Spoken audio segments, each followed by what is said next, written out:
We're still months away from the football season, of course, but after next year's Super Bowl, there will be more football to be played. Last month, a new spring league called the Alliance of American Football was announced. Its inaugural season kicks off February 9th, 2019, a week after the Super Bowl. Teams in 8 different cities will play a 10-game season. The games will be seen on a free streaming app as well as right here on CBS and CBS Sports Network.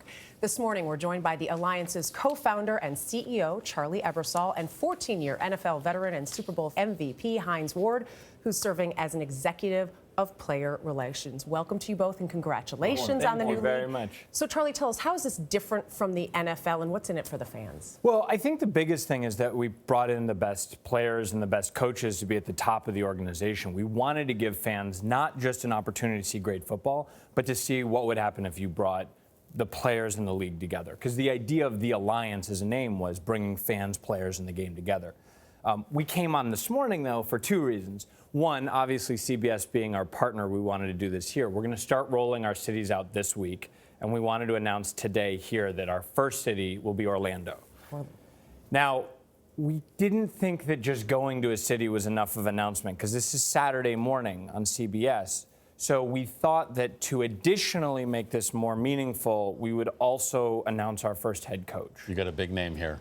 We have someone who won 7 SEC. That's an understatement. Yeah. And listen, this is the thing. When we set out, what we wanted to do is show that we could put the best people on the field, both on both sides of the line, I guess I should say. So a 7-time SEC champion, a Heisman Trophy winner, and a national champion head coach. There he is. Head ball coach. Head ball coach. Steve Spurrier will be the first head coach of the league. I've never seen him without a visor. I'm shocked. Oh, there we go. He's got a visor.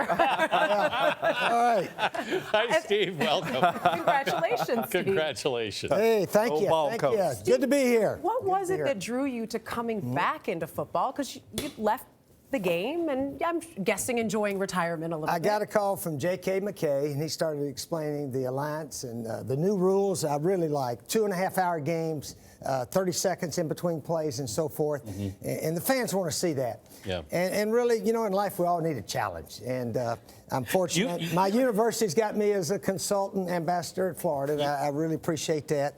But this is a chance to get a bunch of guys to coach, compete, and try to win the championship. Heck, there's going to be a winner in April, and whoever does is going to do some celebrating. You've been around other football startups in the past, coaching in the USFL. Right. What do you need to do to attract fans?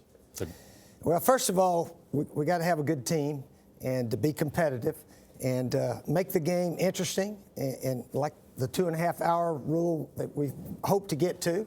And of course, you got to win, too. We all know that. You can't lose a lot.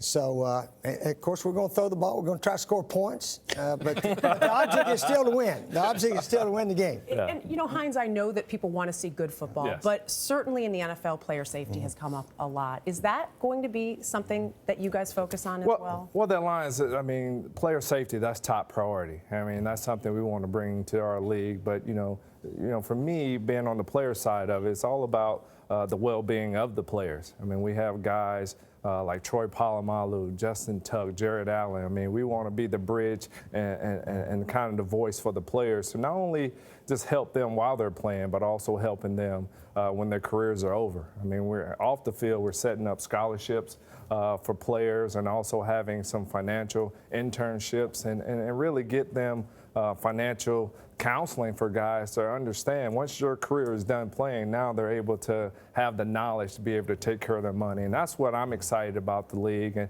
of course, protecting the players on the field with the rule changes. No kickoffs, right? No kickoffs, yes. Like, you're getting rid of the foot in football a little bit. A little bit. Well, I think to a large degree what we looked at was what makes the game the most fun for the fans and what makes it the safest for the players. Right. And so you look at the least popular play by almost every study that's ever been done in the NFL, the kickoff is the least popular play. Right. So why do we still have it? Yeah. And so if you can come up with a creative way, and I think Bill and JK come up with an incredibly interesting way to deal with the onside kick, which is that we give if you want to go for an onside kick, instead of having to do the hands team and everything, we give you the ball on your own 35 facing 4th and 10. If you can convert, you get to keep the ball and go. If you don't, the other team gets the ball basically knocking on the door of your red zone. And let me just add to that. Have you never been on an onside kick of the front line? I have not. For the record. It is suicide. It is no fun, trust me. I know. I've been on the front lines of the kickoff. So eliminating that, it only provides protection for the players in our league.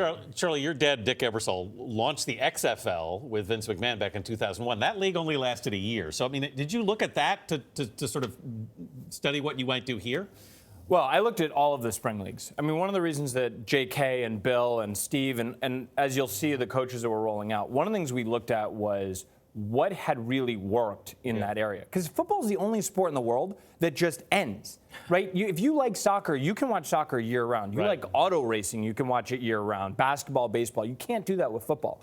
So, and the USFL drew huge crowds. The XFL drew huge crowds in 2001. They were averaging like 25,000 tickets a game. So what we looked at was, okay, what worked about that and what didn't? The number one thing that didn't work was quality football. You got to put quality football. Football has to be the focus. And so bringing guys like Hines and Troy and Jared and Justin, but also really putting coaches on the field who are born champions. I mean, this is a ridiculous example. The Heisman Trophy winner and a champion. But you'll see that our focus from now until February 9th, you'll see a ridiculous laser focus on the quality of the game. And Steve, along those lines, you know, you've got guys who do not make the NFL but still have great ability. Is this something that we're going to see in this league and maybe they make their way to the NFL eventually? You know, Dan, it's a fine line between who makes the team and who doesn't in the NFL. And we don't have a minor league of professional football. Baseball has minor leagues. Basketball, you can play in Europe or the old CBA and so forth. So those players get a chance to continue playing, even if they don't play at the highest level. And then maybe someday they play well enough to go to the highest level. So if a player is in our alliance and he gets to go to the NFL, we're going to shake his hand and say, good going. And because he can make a lot more money in the NFL, certainly. All right. Charlie Ebersol, Hines Ward, Coach Spurrier, congratulations on your new gig. Thank you. And thanks for being here all year. Thank you. Good luck with the league.